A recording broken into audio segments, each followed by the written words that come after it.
ಯೋಹಾನನು ಬರೆದಂಥ ಸುವಾರ್ತೆ 8ನೇ ಅಧ್ಯಾಯ 4 ಮತ್ತು 5ನೆಯ ವಾಕ್ಯಗಳು. ಬೋಧಕನೇ, ಈ ಹೆಂಗಸು ವ್ಯಭಿಚಾರ ಮಾಡುತ್ತಿರುವಾಗಲೇ ಕೈಗೆ ಸಿಕ್ಕಿದಳು. ಇಂಥವರನ್ನು ಕಲ್ಲೆಸೆದು ಕೊಲ್ಲಬೇಕೆಂದು ಮೋಶೆಯು ಧರ್ಮಶಾಸ್ತ್ರದಲ್ಲಿ ನಮಗೆ ಅಪ್ಪಣೆ ಕೊಟ್ಟಿದ್ದಾನೆ. ಈಕೆಯ ವಿಷಯದಲ್ಲಿ ನೀನು ಏನು ಹೇಳುತ್ತೀ ಎಂದು ಆತನನ್ನು ಕೇಳಿದರು. ಈ ವಾಕ್ಯದಲ್ಲಿ ಫರಿಸಾಯರು ಯೇಸು ಕ್ರಿಸ್ತನನ್ನ ಸಿಲುಕಿಸಬೇಕೆಂಬುದಾಗಿ ಕುಯುಕ್ತಿಯಿಂದ ಕಾರ್ಯಗಳನ್ನು ಮಾಡುತ್ತಾ ಇರುವಾಗ ನಡೆದಂಥ ಘಟನೆಗಳನ್ನು ವಿವರಿಸಲಾಗಿದೆ. ನೋಡುವಂಥ ಸಮಯದಲ್ಲಿ ಒಮ್ಮೆ ಫರಿಸಾಯರು ವ್ಯಭಿಚಾರದಲ್ಲಿ ಸಿಕ್ಕಿಬಿದ್ದಂಥ ಒಬ್ಬ ಸ್ತ್ರೀಯನ್ನು ಯೇಸುವಿನ ಬಳಿಗೆ ಎಳೆದುಕೊಂಡು ಬಂದು, ಬೋಧಕನೇ, ಈ ಹೆಂಗಸು ವ್ಯಭಿಚಾರ ಮಾಡುತ್ತಿರುವಾಗಲೇ ಕೈಗೆ ಸಿಕ್ಕಿಬಿದ್ದಳು. ಇಂಥವರನ್ನು ಕಲ್ಲೆಸೆದು ಕೊಲ್ಲಬೇಕೆಂದು ಮೋಶೆಯು ಧರ್ಮಶಾಸ್ತ್ರದಲ್ಲಿ ನಮಗೆ ಅಪ್ಪಣೆ ಕೊಟ್ಟಿದ್ದಾನೆ. ಈಕೆಯ ವಿಷಯದಲ್ಲಿ ನೀನು ಏನು ಹೇಳುತ್ತೀ ಎಂದು ಆತನನ್ನ ಕೇಳುತ್ತಾ ಇದ್ದಾರೆ. ನೋಡುವಂತ ಸಮಯದಲ್ಲಿ ವ್ಯಭಿಚಾರದಲ್ಲಿ ಸಿಕ್ಕಿಬಿದ್ದಿದ್ದಾಳೆ ಅನ್ನುವಾಗ ಆಕೆ ಒಬ್ಬಳೇ ಅಲ್ಲಿ ಇರಬಾರದು, ಜೊತೆಗೆ ಇನ್ನೊಬ್ಬ ಗಂಡಸು ಕೂಡ ಅಲ್ಲಿ ಇರಬೇಕು. ಆದರೆ ಆಕೆಯನ್ನು ಮಾತ್ರ ಇವರು ಎಳೆದುಕೊಂಡು ಬರುತ್ತಾ ಇದ್ದಾರೆ.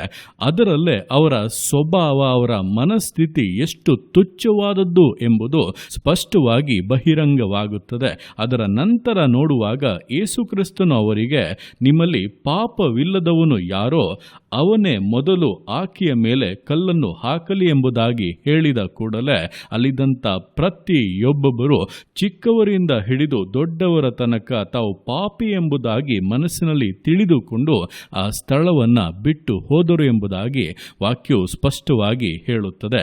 ಅಂದರೆ ಅವರು ಆ ಸ್ತ್ರೀಯ ಮೇಲೆ ತಪ್ಪು ಹೊರಿಸುವಂತೆ ಅವಳನ್ನು ಮರಣಕ್ಕೆ ತಳ್ಳುವಷ್ಟು ಮಟ್ಟಿಗಿನ ಆರೋಪಗಳನ್ನು ಇಟ್ಟುಕೊಂಡು ಬಂದರು. ಆದರೆ ಯೇಸು ಕ್ರಿಸ್ತನ ಬಳಿಗೆ ಬಂದಾಗ ಆ ಸ್ತ್ರೀಯ ಮೇಲಲ್ಲ, ಅವರ ಮೇಲೆ ಅವರು ಆಪಾದನೆಗಳನ್ನು ಹೊರಿಸಿಕೊಂಡವರಾಗಿ ತಾವೇ ತಪ್ಪು, ತಾವೇ ಪಾಪಿಗಳು ಎಂಬಂತ ಅರಿವಿನಿಂದ ಆ ಸ್ಥಳವನ್ನ ಬಿಟ್ಟು ಹೋದರು. ಇದೇ ಪ್ರಕಾರವಾಗಿ ದಿವಸಗಳಲ್ಲಿ ಅನೇಕರ ಮನಸ್ಥಿತಿಯನ್ನು ನೋಡುವಾಗ ಅವರ ಹೃದಯದಲ್ಲಿರುವಂಥದ್ದೆಲ್ಲ, ಅವರು ಸರಿಯಿಲ್ಲ, ಇವರು ಸರಿಯಿಲ್ಲ, ಇವರು ಈ ರೀತಿಯಾಗಿ ವರ್ತಿಸುತ್ತಾರೆ, ಅವರು ಆ ರೀತಿಯಾಗಿದ್ದಾರೆ, ಈ ರೀತಿಯಾಗಿ ಹಲವರ ವಿಷಯವಾಗಿ ತಪ್ಪಾದಂಥ ಆಲೋಚನೆಗಳನ್ನೇ ಮಾಡಿಕೊಂಡು ತಮ್ಮನ್ನ ಹೆಚ್ಚಿಸಿಕೊಳ್ಳುವಂಥ ಅಥವಾ ತಮ್ಮನ್ನ ಸಮರ್ಥಿಸಿಕೊಳ್ಳುವಂಥ ರೀತಿಯಲ್ಲಿ ಜೀವಿಸುತ್ತಾ ಇರುವವರು ಅನೇಕರು. ಆದರೆ ಅಂಥವರು ಯೇಸು ಕ್ರಿಸ್ತನ ಬಳಿಗೆ ಬರುವಾಗ ಮೊದಲನೆಯದಾಗಿ ತಾವು ಪಾಪಿಗಳು, ತಮ್ಮಲ್ಲಿಯೇ ಹೆಚ್ಚಿನ ಪಾಪ ಇದೆ, ತಾವೇ ಅಪರಾಧಿಗಳು ಎಂಬಂತ ಸ್ಪಷ್ಟವಾದಂಥ ತಿಳುವಳಿಕೆಯನ್ನು ಹೊಂದುತ್ತಾರೆ. ಆ ತಿಳುವಳಿಕೆಯನ್ನು ಹೊಂದಿದ ನಂತರವೇ ಮನ ತಿರುಗಿ ನಿಜವಾಗಿ ಕ್ರಿಸ್ತನೊಂದಿಗೆ ಜೀವಿಸುವುದಕ್ಕೂ ನಡೆಯುವುದಕ್ಕೂ ಸಾಧ್ಯವಾಗುವಂಥದ್ದು.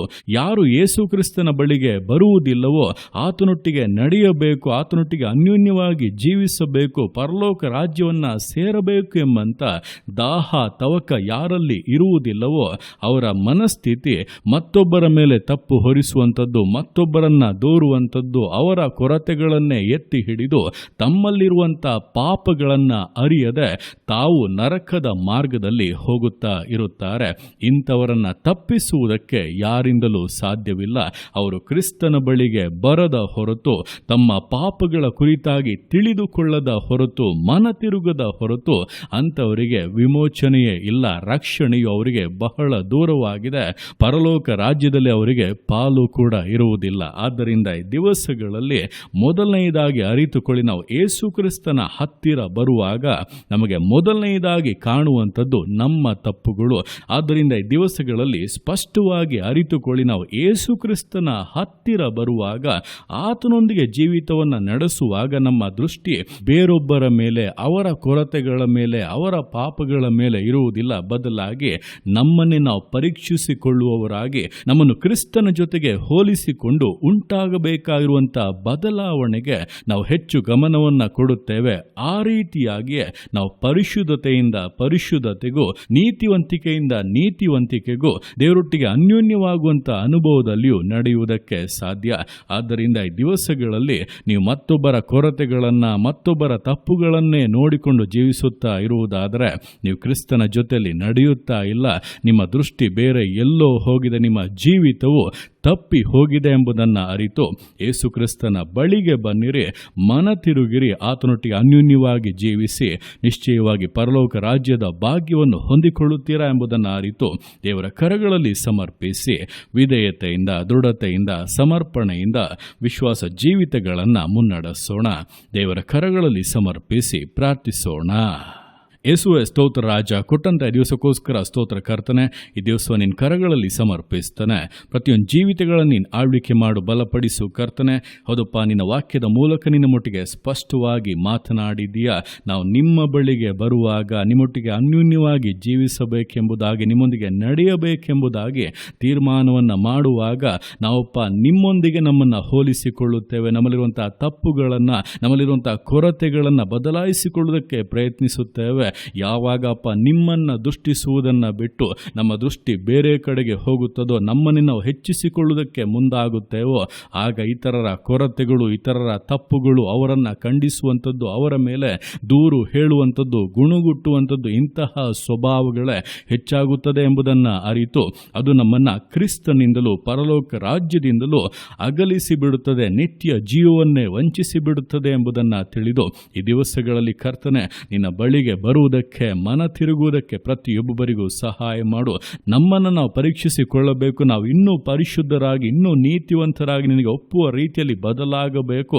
ಅದಕ್ಕೆ ಸಹಾಯ ಮಾಡು ಕರ್ತನೆ. ಪರಿಶುದ್ಧಾತ್ಮನ ಅನ್ಯೂನ್ಯತೆ ಒಬ್ಬೊಬ್ಬರಲ್ಲಿ ಕೂಡ ಉಂಟಾಗಲಿ. ಅಂದು ಈ ವ್ಯಭಿಚಾರಿಣಿಯಾದಂಥ ಸ್ತ್ರೀಯನ್ನ ನಿನ್ನ ಪಾಪಗಳು ಕ್ಷಮಿಸಲ್ಪಟ್ಟಿದೆ ಎಂಬುದಾಗಿ ಹೇಳಿ ಒಂದು ಹೊಸ ಜೀವಿತವನ್ನು ಆರಂಭಿಸುವಂತೆ ಅವಳನ್ನು ಆಶೀರ್ವದಿಸಿದ ಹಾಗೆ ದೇವಸ್ಥಾನವನ್ನು ಕೇಳ್ತಾ ಇರುವಂಥ ಒಬ್ಬೊಬ್ಬರ ಜೀವಿತಗಳು, ಮನ ತಿರುಗಿ ಸಮರ್ಪಿಸ್ತಾ ಇರುವಂಥ ಒಬ್ಬೊಬ್ಬರು ಕೂಡಪ್ಪ ಹೊಸ ಜೀವಿತಕ್ಕೆ ಕಾಲಿಡುವಂತೆ ಅವರ ಹಳೆಯ ಜೀವಿತದ ಪಾಪಗಳು, ತಪ್ಪುಗಳನ್ನೆಲ್ಲ ಕ್ಷಮಿಸಿ ನೂತನವಾಗಿ ಮಾರ್ಪಡಿಸು, ಆಶೀರ್ವದಿಸು. ತಡೆಗಳು ನೀಗಲಿ, ಸಕಲ ಆಶೀರ್ವಾದಗಳು, ಮೇಲುಗಳು ಜೀವಿತಗಳುಂಟಾಗಲಿ. ನಿನ್ನ ಕರಗಳನ್ನು ಹಿಡಿದು ಧೈರ್ಯವಾಗಿ, ಬಲಶಾಲಿಗಳಾಗಿ, ಜಯಿಸುವವರಾಗಿ ಮುಂದೆ ನಡೆಯುವುದಕ್ಕೆ ನೀನು ಸಹಾಯ ಮಾಡು. ನೀನು ಆತಗೆ ಮಾಡುವಂಥ ನಿನ್ನ ಪ್ರೀತಿಗೋಸ್ಕರ, ಕೃಪೆಗೋಸ್ಕರಪ್ಪ ನಿಮಗೆ ಸ್ತೋತ್ರಗಳು.